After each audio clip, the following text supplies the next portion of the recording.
مہینہ کون سا ہے؟ اللہ رسول اللہ۔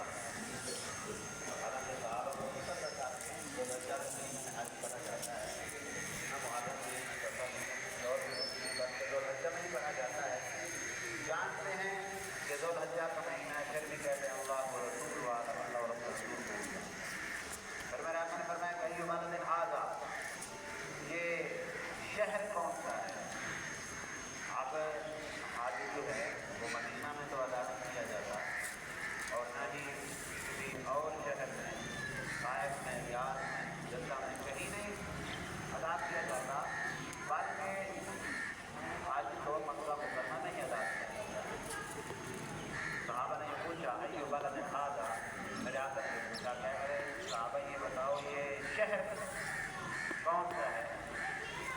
تو صحابہ نے کہا کہ اللہ رسول اللہ اور رسول کو جانتے۔ پھر فرمایا کہ ایھا بیت ھذا، یہ گھر کون سا گھر ہے؟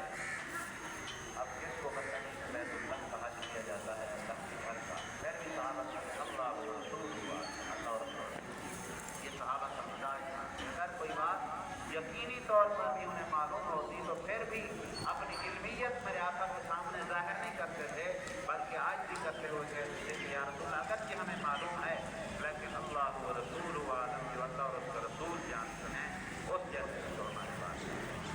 بعد میں صحابہ کرام سے کسی نے پوچھا جب یہ بات پہنچی تو کہا کہ تمہیں پتہ نہیں تھا کہ 9 ذوالحجہ کا دن ہے اور ذوالحجہ کا مہینہ ہے، شہر مکہ ہے اور بیت اللہ ہے، تم نے یہ کیوں کہا اللہ و رسول